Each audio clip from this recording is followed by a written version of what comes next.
now the news in details. Hundreds of Kenyan police officers were leaving Monday for Haiti, where they will lead a multinational force against the powerful gangs whose deadly violence spiked this year and helped bring about a change in government. The deployment is controversial. The government of Kenyan President William Ruto is defying a court ruling calling it unconstitutional, and critics have expressed concern about the long history of alleged abuses by police officers. The 400 police officers are the first of the 1,000 that Kenya expects to send for the United Nations-led force in Haiti. Ruto's send-off ceremony on Monday was closed to the media, but his office shared a speech in which he urged the officers to uphold integrity. "We have mediated many conflicts and are currently engaged in resolving more," he said. "Don't let down the confidence of the people of Kenya and the international community have in you." A court case seeking to block the deployment is pending, but an initial ruling had called the deployment unconstitutional, citing the lack of a reciprocal agreement between Kenya and Haiti. U.S. President Joe Biden, however, thanked Ruto for Kenya's leadership of the multinational force during Ruto's recent state visit to Washington. The United States has agreed to contribute $300 million to the force, but Biden argued that an American troop presence in Haiti would raise all kinds of questions that can easily be misrepresented. More than 2,500 people were killed or injured in the first 3 months of the year in Haiti. The spike in violence began in late February and has displaced more than 500,000 people. Gangs now control at least 80% of the capital, Port-au-Prince, and key roads. Trapped outside the country as the international airport was closed, Prime Minister Ariel Henry was forced to resign. The most recent allegations by watchdogs against Kenyan police for using excessive force came last week when 2 people died during anti-government protests. One protester was shot dead by a suspected plainclothes officer. The other was killed by a tear gas canister thrown by police. Kenya's Independent Policing Oversight Authority is looking into police conduct during the protest, in which more than 200 other people were injured. A court in southern Nepal convicted a controversial spiritual leader known as Buddha Boy on charges of sexually assaulting a minor. Ram Bahadur Banjan, who is believed by some to be the reincarnation of the founder of Buddhism, was arrested by police in January on charges of sexual assault and suspicion of involvement in the disappearance of at least 4 followers from his camp. A judge at the Salahi District Court on Monday found him guilty of sexually assaulting an underage girl and said sentencing will be on July 1st. The charges related to the disappearances of his followers are still pending trial. He could face at least 12 years in jail but can still appeal his conviction. Bamjan is believed by many Nepalese to be the reincarnation of Siddhartha Gautama, who was born in southwestern Nepal some 2,600 years ago and became revered as the Buddha. Buddhist scholars have been skeptical of Bamjan's claims. Bamjan was arrested from a house in a suburb of Kathmandu, the country's capital, after jumping 2 floors from a window in an attempt to flee. Police said they seized Nepalese banknotes worth $227,000 and other foreign currencies amounting to $23,000 at the time of the arrest. Bamjan became famous in southern Nepal in 2005 when claimed to be able to meditate without moving for months while sitting beneath a tree with no food or water. His popularity has declined amid accusations of sexual and physical assault on his followers, but he still maintains camps in southern Nepal where thousands come to worship or leave. Forensic and other experts combed through the charred ruins of a factory building near South Korea's capital to find the cause of a devastating fire that killed 23 people, mostly Chinese migrant workers, in one of the country's deadliest blazes in years. More than 100 people were working at the factory in Haesong City, just south of Seoul, when the fire tore through it Monday morning. Security cameras showed smoke engulfing the second-floor work site of the factory soon after sparks were detected from a site where lithium batteries were stored, fire officials said. One victim was pronounced dead at a hospital, and fire workers retrieved 21 bodies from the factory one by one later Monday. An additional body was recovered on Tuesday.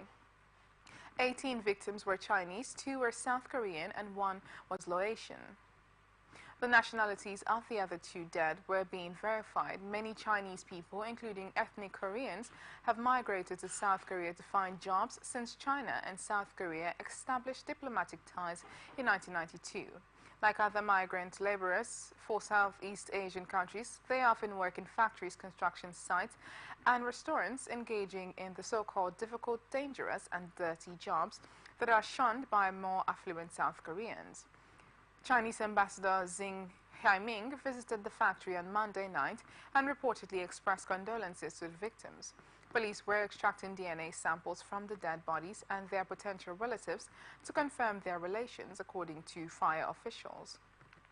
One factory worker remains out of contact, and officials say the body discovered Tuesday likely belongs to that person. 8 were injured, 2 of them in serious condition. In a Cabinet Council meeting Tuesday, Prime Minister Han Duck-soo, the country's number 2 official, instructed officials to provide support to bereaved families over funerals and compensation issues.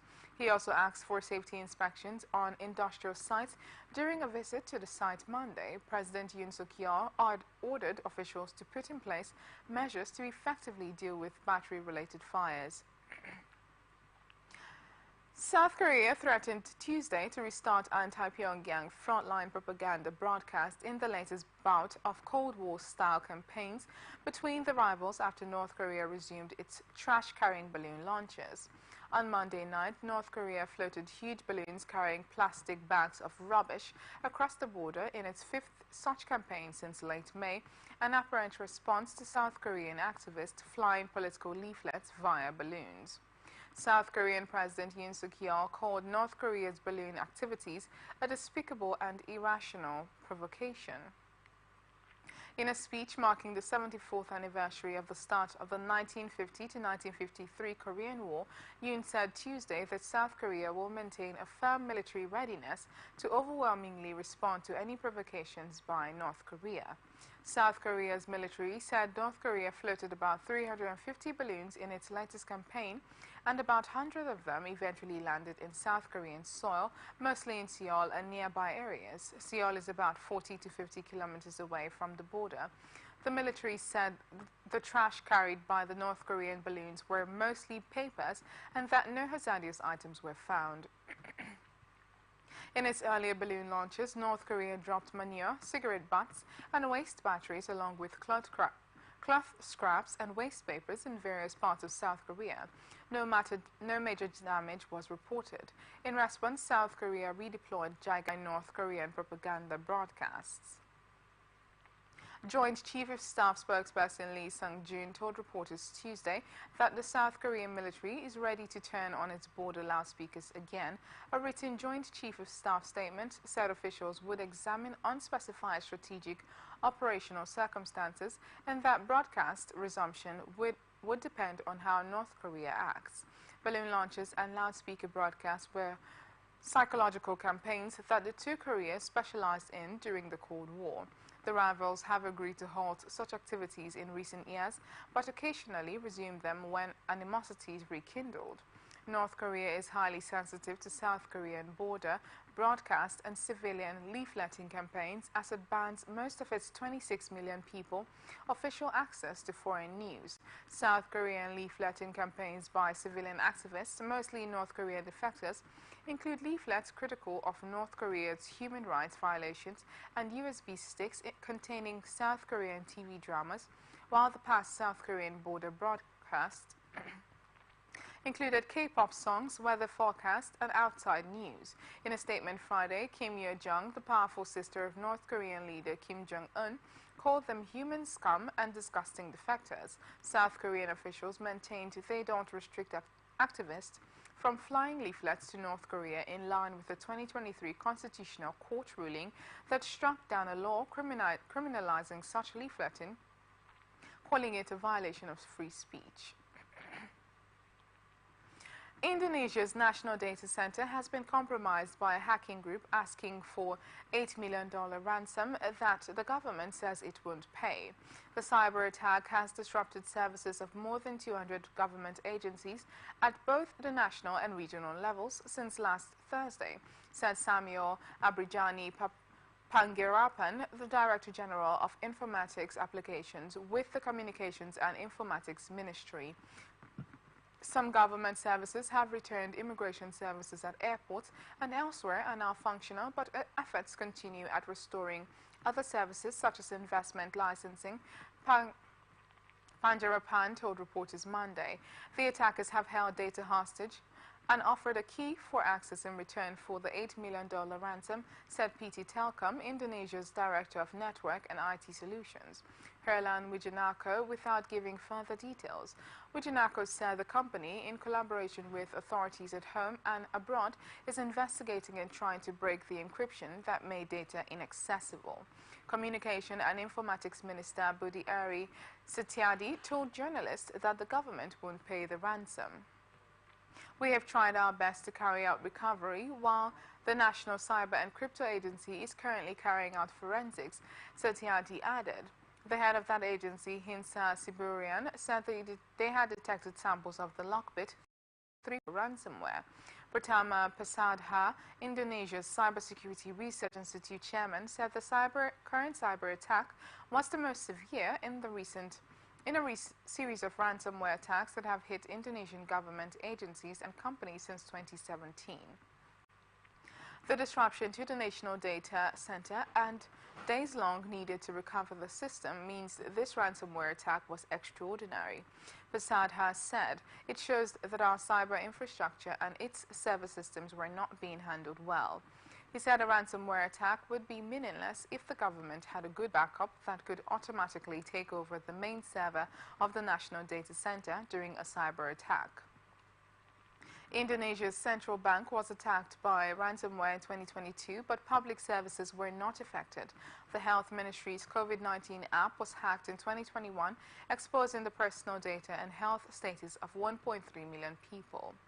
Last year, an intelligence platform that monitors malicious activities in cyberspace, Dark Tracer, revealed that a hacker group known as the Lockbit ransomware had claimed to have stolen 1.5 terabytes of data managed by Indonesia's largest Islamic bank, Bank Seraya Indonesia.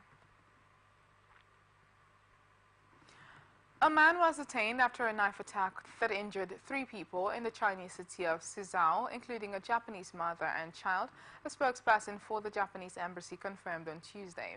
A man holding a knife stabbed the woman and her child at a stop for a school bus run by a Japanese school in the East Chinese city. A Chinese woman on the bus intervened to stop the man from getting on, and he attacked her as well. The spokesperson declined to be named, citing embassy policy. The mother and child's injuries were not serious, while the Chinese woman was seriously injured and remains in hospital. The suspect has been detained and an investigation is ongoing, the spokesperson said. His motive is unknown. In an email sent to Japanese nationals leaving in China, the Japanese embassy warned its nationals to take precautions as stabbing incidents have occurred in various parts of China in public places including parks, schools and subways. Earlier this month, a Chinese man stabbed 4 U.S. university instructors and at a public park in Jilin City, as well as a Chinese person who attempted to intervene. The 4 instructors from Cornell College were teaching at Jilin's Beihua University.